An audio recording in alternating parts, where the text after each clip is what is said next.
सी before going into further details, इस पर आपकी प्रॉब्लम है, इस पर जो सेकंड क्लॉज है, बीप क्लॉज है 17 की है, the knowledge of the right or title on which suit और application is founded is concealed by the fraud of any such person as aforesaid.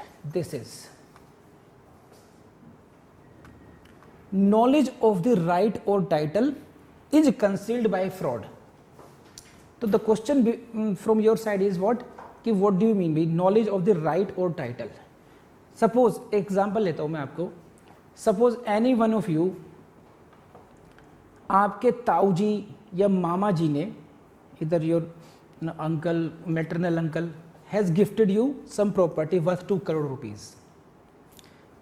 The mama, your mama or your whatever you say maternal uncle has gifted you property of worth rupees 2 crore rupees, and now it is not liked by his sons, that is your brothers. है कि नहीं है? आपके मामा जी ने आपको gift किया है, जो आपके मेरे भाई हैं उनको ये बात पसंद नहीं आ रही है. Are you getting this point? This gift has been made by your maternal uncle in your favor, or a will has been made by your maternal uncle in your favor, और आपके ताऊ जी, चाचा जी, whatever, a gift has been made in your favor or a will has been made in your favor, but you are quite unaware of this. You are not aware of this कि whether some property I have inherited, I have got such kind of title in my favor or not. The will was in your favor, your maternal uncle dies now, leaving the property for you behind this. But now this knowledge of your title or of your right is concealed by fraud by the son of that, your maternal uncle, your brothers, your cousins. That knowledge has been concealed from you by fraud. Are you getting this point? Now how can you recover that property if you are ignorant of that? If you are ignorant of such kind of title in your favor, if you are ignorant of such kind of right in your favor, you cannot go to the court. So in such cases, then when you will come to know, only then you can try to recover your property. So till you know, till you remain ignorant, limitation period will not run against you. This may be the such kind of situations have been covered in this clause. I hope this is clear to you now. Now come to the next part. We have read this Bare Act. Now please go to the some deeper parts of this. We are going to discuss with the principle behind section 17. What is the principle of this? See, principle behind section 17 is that right of a party defrauded cannot be effected by lapse of time. See, this is very important. Try to understand this. Pehli line, right of a party defrauded cannot be affected by lapse of time. The party who is victim of a fraud, the party who is a victim fraud, ऐसी party जिसके साथ fraud हुआ है, जिसके साथ कपट हुआ है, उसके विरुद्ध उसको कम से कम जो लिमिटेशन पीरियड में रिलीफ मिलना चाहिए. ऐसा नहीं हो सकता कि एक व्यक्ति को पता भी नहीं है फ्रॉड का और उसके विपरीत लिमिटेशन पीरियड भी काउंटिंग होनी शुरू हो जाए. समझ रहे हैं आप? So long as he remains in ignorance of the fraud which has been committed, जब तक उस व्यक्ति को उस फ्रॉड के बारे में ज्ञान नहीं हो जाता, so long he remains in ignorance, limitation period shall not run against such person because he himself is the victim of the fraud. So this is the thing. But as soon as the circumstances of fraud become known to him, whenever he has the first knowledge of that fraud, then subsequent lapse of time will operate as a bar. Then second time, उसके बाद में जैसे उसको fraud का पता चलेगा, limitation period starts from that point itself. Now you cannot take the lapses on your part subsequently because of this. So suppose cause of action arose 1st May 2017. 1 मई 2017 को cause of action arose हुआ in your favor, but you were ignorant of that fraud and you remained ignorant for 2 years. and you come to know about that 1 May 2019 itself. तो 1 मई 2017 से 1 मई 2019 तक का 2 साल का period है. This period in which you remained in ignorance, that period shall not be counted in the period of limitation. Your period of limitation for you, against you, will run only when you come to know about the fraud, and that is in my example 1 May 2019, 1 May 2019. So it is very much clear, it is very obvious also कि जब तक आपको पता ही नहीं है कि आपके साथ क्या हो चुका है, आप कोर्ट में या किसी और की मदद कब लेंगे. लेकिन जब आपसे चल गया पता, then you are expected to be as vigilant as a reasonable man should be. ठीक है, कर लेंगे. Next, you have notes. Everyone is having notes. Please, no? This. See, those who fraudulently appropriate the property of others should be assured that no time will secure to them fruits of their dishonesty. Very good line. कि जिन लोगों ने fraud किया है, those who fraudulently appropriate the property of others, जो लोग दूसरे की property fraud से हड़पते हैं, उनको ये पता चल जाना चाहिए क्या, no time will secure to them the fruits of their dishonesty, that just because of the lapse of time they will not gain anything, but their children's children will be compelled to restore the property. उनके बच्चों के बच्चों को भी property restore करने के लिए compel किया जा सकता है. Supposedly you are not aware of your right for 50 years, even if it is 20 years, 50 years, तब तक पोते भी आ गए. उसके बाद में पता चलता है कि अरे मामा जी ने मुझे प्रॉपर्टी छोड़ी थी ये. After 50 years you come to know, oh, that property belongs to me. My maternal uncle left this property to me through will. Even then you can claim that property. There is no stretch of fine. The only point is when you come to know about the fraud. So children's children will be compelled to restore the property. Who are practicing fraud, they cannot be happy कि अब चलो now 10 years have passed, now things have gone.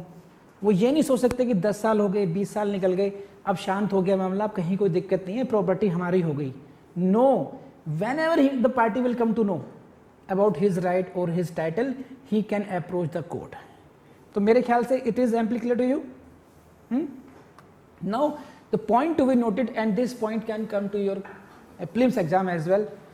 17 is limited to suits and applications including execution petition. ठीक, Section 17 is applicable to suits and applications including execution proceedings, and it does not apply to appeals. This is a question important for you and it can come in your prelims exam. Sometimes you only go with the bare act preparation, but in limitation act it will not help you. In limitation act you will have to read the theory attached to that section. आपको limitation act में theory भी पढ़नी पड़ेगी साथ में. अधिकतर में काम चल जाता है कि लिमिटेशन बेयर एक्ट से चल जाएगा, लेकिन लिमिटेशन के टेक्निकल पॉइंट्स ऐसे हैं कि bare act is not sufficient and generally people do only bare act. This is the mismatch in limitation. समझे आप नहीं? तो सारे पॉइंट नोट कर लेंगे. It does not apply to appeals. It also does not apply to criminal cases. Case का नाम लिख लीजिए, Emperor versus Nageshappa. Emperor versus Nageshappa. It does not apply to criminal cases. In cases, अब समझिए, in cases where an appellant has been kept out of the knowledge of his right to appeal by the fraud of the opposite party. See, try to understand this. Right to appeal. Right, अभी हमने क्या पढ़ा? It does not apply to appeals. Section 17 does not apply to appeals. But what if some party is kept out of the knowledge of right of appeal, कि तुम्हें right का appeal करने का अधिकार है, उसे पता ही नहीं है. In that case, whether he can resort to 17? No. Then again he will have to go to section 5 of the act. So this fraud this fraud or keeping him out of the knowledge may be a sufficient cause within the section 5. Section 5 याद है ना सब लोगों को? That the appeal can be filed after the lapse of prescribed period if the appellant satisfies that there were sufficient cause behind that, and that keeping in fraud, keeping out of the knowledge may be a sufficient cause. See, कुछ बच्चे मुझे ऐसे देख रहे हैं जैसे मैंने पता नहीं रामायण पढ़ते पढ़ते अचानक कुरान पढ़ानी शुरू कर दी हो। वो ऐसा क्यों हो रहा है? क्योंकि अगर आप लगातार रिवाइज नहीं करेंगे, पिछले सेक्शंस आपके दिमाग में नहीं होंगे, तो कहीं ना कहीं अंडरस्टैंडिंग में दिक्कत आएगी ही, है कि नहीं है? तो इसलिए पिछले सेक्शंस को आप लोग लगातार रिवाइज करेंगे, तो जहाँ रेफरेंस आया जैसे सेक्शन 5 का, तो कम से कम पकड़ पाएंगे, हाँ सेक्शन 5 आपको याद है। तो जिन्होंने सेक्शन 5 पढ़ रखा है वो समझ गए। अब जिन्होंने सेक्शन 5 भूल गए वो मेरी तरफ देख रहे हैं, अब मैं भी नहीं देखूंगा उनकी तरफ। ऐसा थोड़ी होता है हर बार मैं ही समझाता रहूं इट्स नॉट पॉसिबल। तो I hope you got it. Though in case of appeal section 17 note is not applicable, but in case appellant has been kept out of knowledge fraudulently, then this can be a cause, sufficient cause for the purpose of section 5. So please keep it in mind. Next, see this, यहाँ से question आता है, section 17 is an enabling section which postpones the starting point of the limitation for suits and applications. Sometimes you see question in your objective exam, prelims exam, out of following statements which are correct. निम्नलिखित वाक्यों में से कौन कौन से वाक्य सही हैं बताइए, A B C D, इस तरीके से क्वेश्चन आते नहीं आते? तो ऐसे क्वेश्चंस आपको मिलेंगे, उसमें लिखा मिलेगा section 17 is an enabling section, section 17 is an exception, section 17 is what this. तो this is an enabling section which postpones the starting point of limitation for suits and applications. समझिए क्या मतलब इस बात का? Because of the section 17, what section 17 is doing? Section 17 is enabling you. It is giving power to you. It is giving right to you. What is right? Then you can come up with your suit or application even after years and years, if other conditions of section 17 are satisfied. अगर section 17 की सारी condition शर्तें पूरी होती हैं, तब आप section 17 की वजह से ही कई साल बाद भी केस लेकर के आ सकते हैं। तो ये आपको शक्ति देता है, it enables you, okay, it's give you right to come with the suit and the application. That is why it is called enabling section. Meaning समझते हैं इनेबलिंग सेक्शन क्या हुआ? It enables you. व्हाई? क्या enables?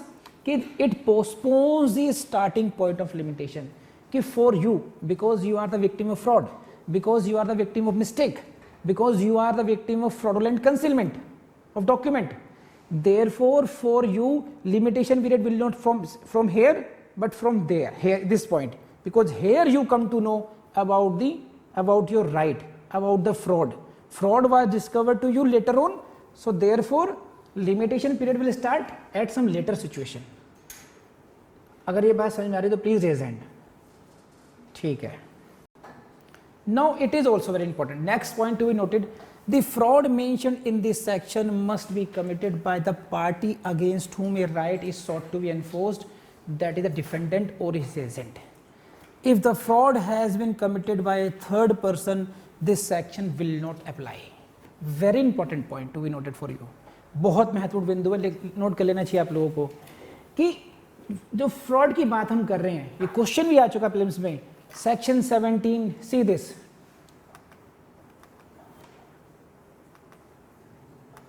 this was the question in your prelims as well, and it can be a problem in mains as well.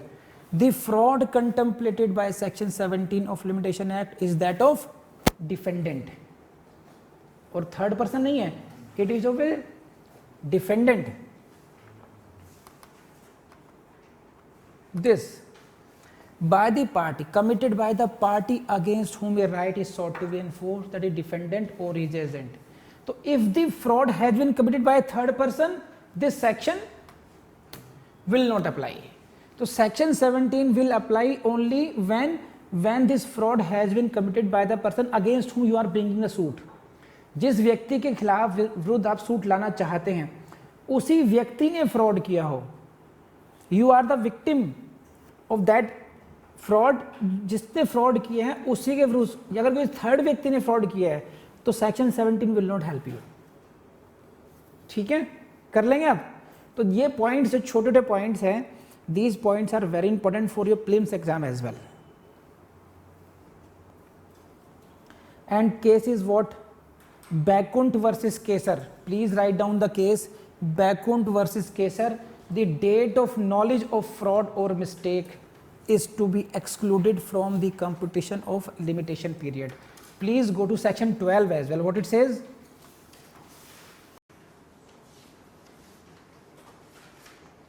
In computing the period of limitation or for any suit, appeal or application, the day from which such period is to be reckoned shall be excluded. First day is to be excluded. Section 12 भी यही कहता है। Now इस case में क्या कह दिया गई बात ये कि date of knowledge of fraud that is the first day. Can you relate it now? It is the first day of knowledge, जिस दिन आपको चला पता, because it is not possible कि आज चला पता तुरंत भाग लेंगे आप, है कि नहीं? It may be at the latter hours, रात को चला पता। तो first day is to be excluded from computation of the limitation period. Case का नाम Bakunt versus Kesar. Can you note it please? It is in your notes as well. So this is date of knowledge of fraud or mistake is to be excluded. Got it or not? Now burden of proof पर आ जाइए। Please come to the burden of proof. Burden proof को हिंदी में बोलते हैं साबित करने का भार।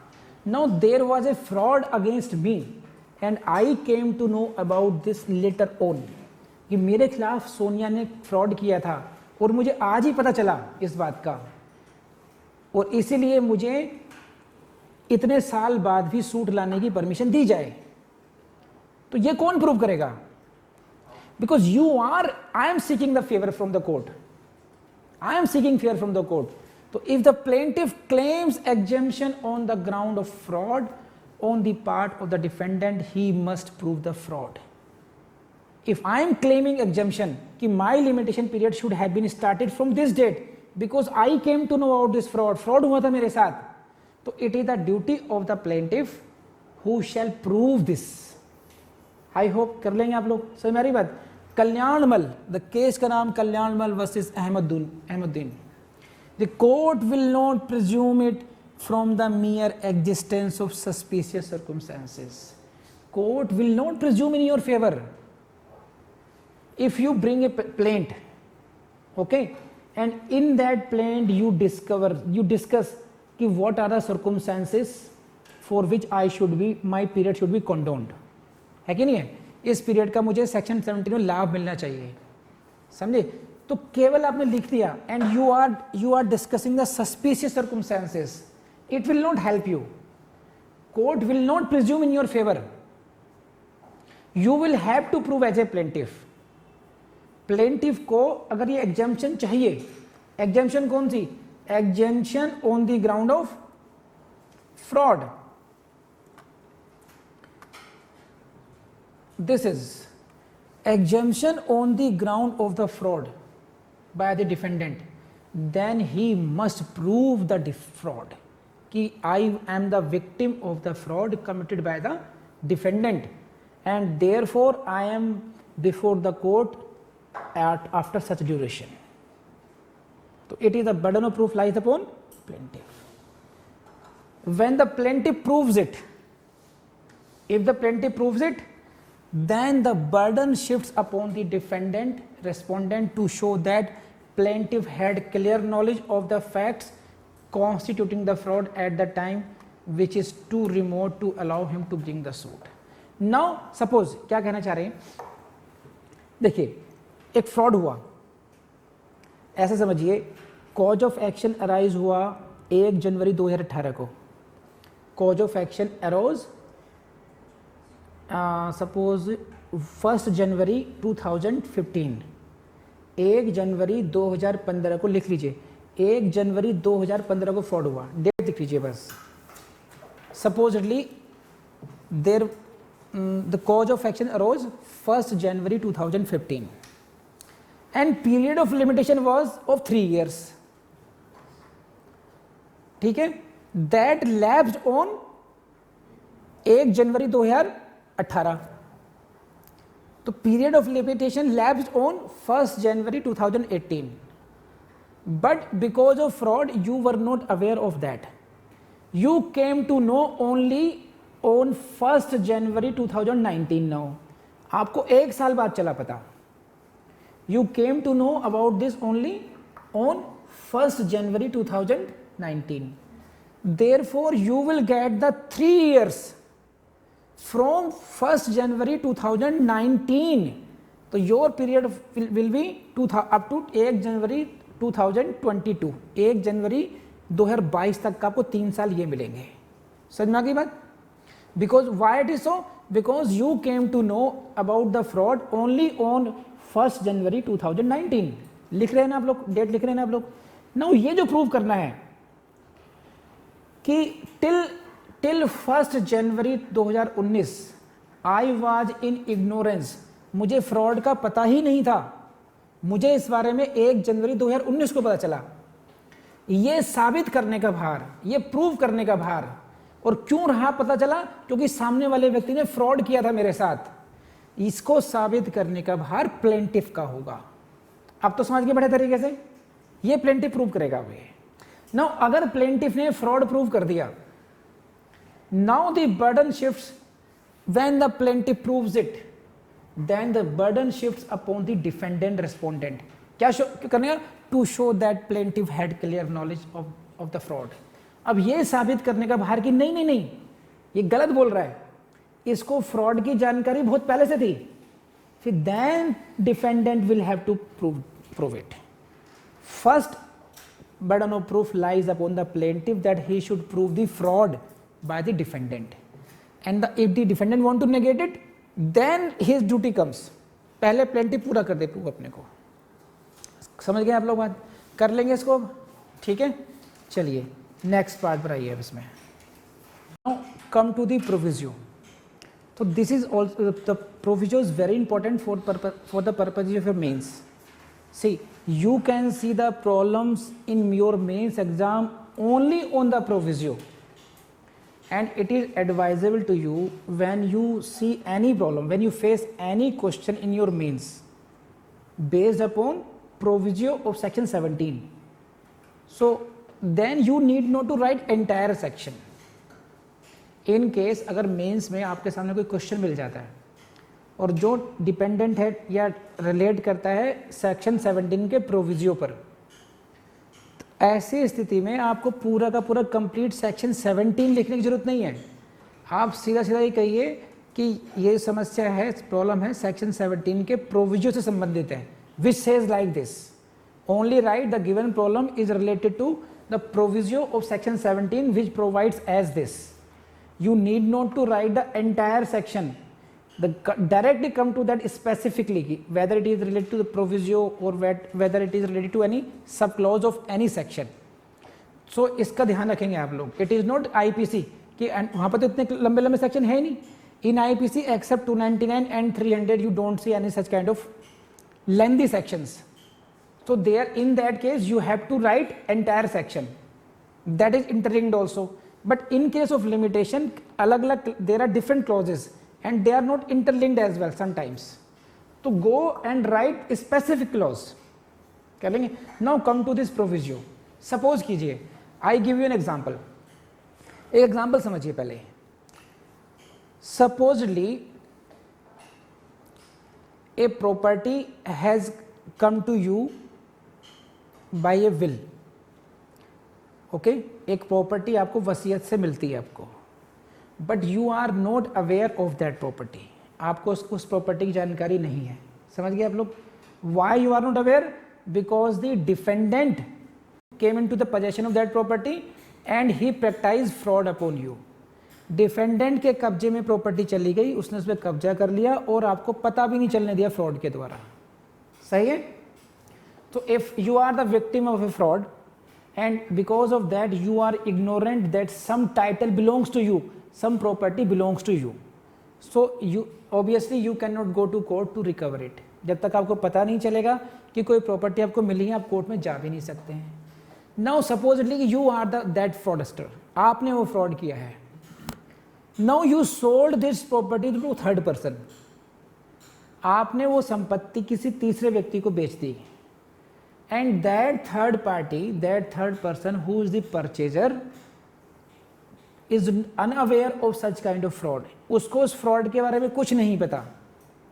And he buys it, he purchase it for valuable consideration as well, वो इसके पैसे देता है आपको. It means he is a innocent purchaser. Got it? Now he is enjoying the property.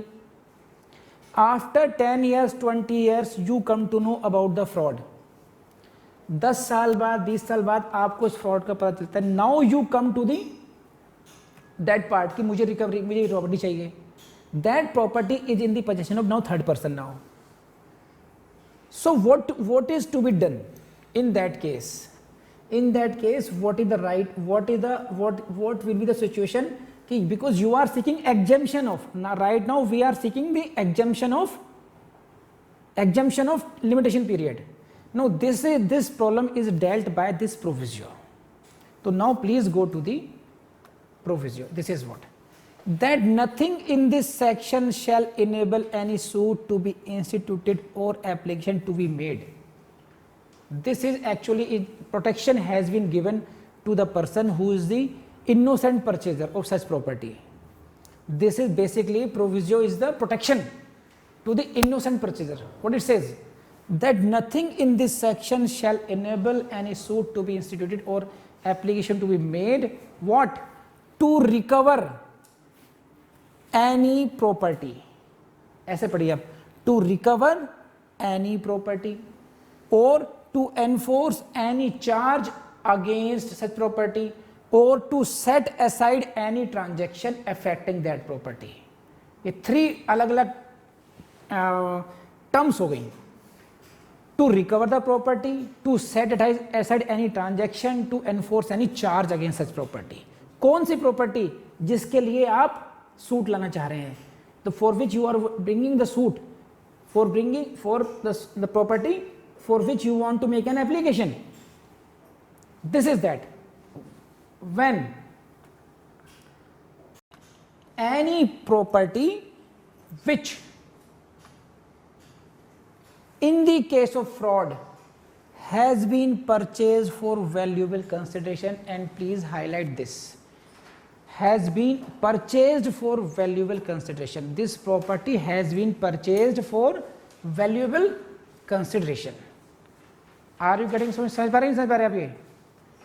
This property has been purchased for valuable consideration. उसके पैसे देकर खरीदी गई है किसी थर्ड पर्सन ने, डिफेंडेंट नहीं, किसी थर्ड पर्सन ने. बाय ए पर्सन, किसी एक व्यक्ति के द्वारा. बाय पर्सन, एक व्यक्ति गलत बोल गया, बाय पर्सन पढ़िए इसको बस. It may be any person who was not a party to the fraud. The purchaser is innocent and he was not the party to the fraud. He just bought it, he just purchased it for valuable consideration. समझे नहीं समझे आप? And did not know, इसको ऐसे पढ़िए, did not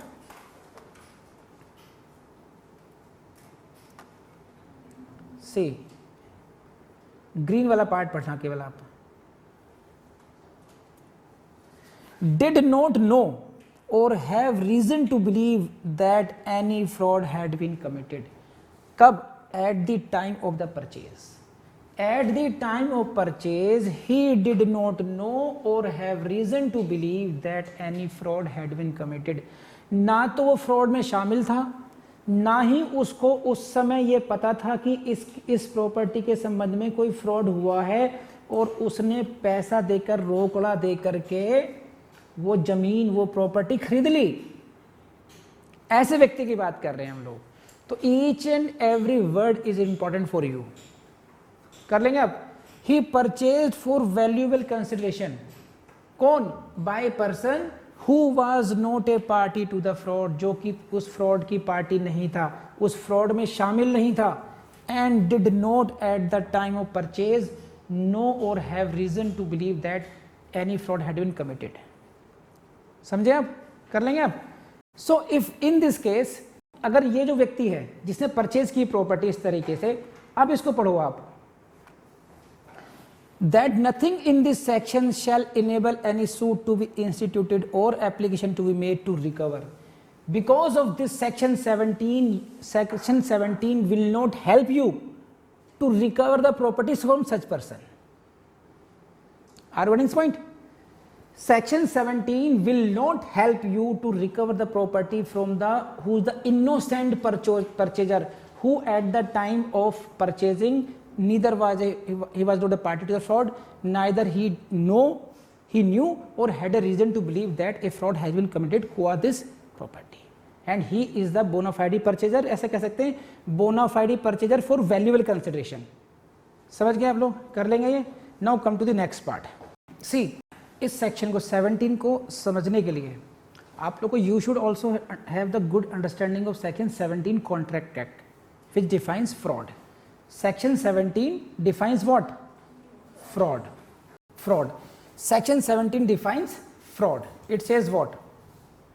Please see the section 17 definition of fraud. Section 17 Contract Act fraud. So I am not going in detail to teach you fraud right now. Just केवल आपको connect करना है इससे. See this fraud पे. There are 5 meanings of fraud in the section 17. The suggestion as a fact of that which is not true by one who does not believe it to be true. एक ऐसा suggestion देना, समझे, as true कि this is true. You are suggesting something as true which is not true. जो कि सच्चाई नहीं है उसको आप सच बताना. This is called fraud. And second, the active concealment of a fact by one having knowledge or belief of the fact. If you are actively concealing an important fact and you have knowledge of that, it may amount to fraud. So I am not going into detail. A promise made without any intention of performing it. You don't want to perform this promise, but you are promising it. It also amounts to fraud. So there may be 5 ways as per the section 17 of committing fraud. Now please go to this illustration. A intending to deceive B. A with the intention to deceive B falsely represents that 500 mounds of indigo are made annually at a factory. एक factory में 500 mounts Indigo की, Indigo जानते हैं क्या होते हैं? नील की गठरी. इंडिगो माउंट्स क्या हुआ? गठरी है ना. तो 500 bundles of mounts are produce in this factory. Meaning in simplicity कि एक फॉल्स रिप्रेजेंटेशन की गई छल कपट करने के लिए कि भाई regarding the annual production of the factory. There is a false representation about the annual production of a factory by A to B with the intention to deceive B. B के साथ फ्रॉड करने की नीयत से, deceive करने की नीयत से, छल करने की नीयत से उसको बताया गया कि भाई यहाँ पर इतनी प्रोडक्शन होती है. सही है. And thereby induces B to buy the factory कि now so that B can buy the factory. Got it? The contract is voidable at the option of B. Now this contract is voidable at the option of B कि B चाहे तो इस contract को annulment घोषित करा सकता है. ये बात समझ में आ गई? Raise hand please. Now supposedly B wants to bring a suit on the basis of this contract which is voidable at his option. समझ में आ गई बात? अब वो इस contract को खत्म कराने के लिए एक सूट लेकर आना चाहता है. Now what was the false representation? This was that there जो production है, the production of the factory is 500 pounds annually. Now he will come to know about this only after 1 year, whether it is 500 or 100. Initially he is not aware of this. After some time he comes to know about that. Oh, I am the victim of the fraud. So in this case, if you read this section 17 with 17 of Limitation Act, when he will come to know about the fraud, that he is the victim of fraud, he is the victim of that false representation, then in his case limitation period will start from the date when he comes to know about this fraud. अब बात समझ में आ गई? जिस date को उसको पता चलेगा कि मेरे साथ फ्रॉड हो गया है, and now I want to discard this contract, I want this contract should come to an end and my payment should be reverse to me, he would like to bring a suit. भाई वो चाहेगा ना कि मेरे साथ fraud हुआ है, जो मैंने पेमेंट किया मेरी पेमेंट वापस आए और ये कॉन्ट्रैक्ट खत्म कर दिया जाए. तो जिस डेट को उसको ये फ्रॉड पता चलेगा, सेक्शन 17 क्या कहता है?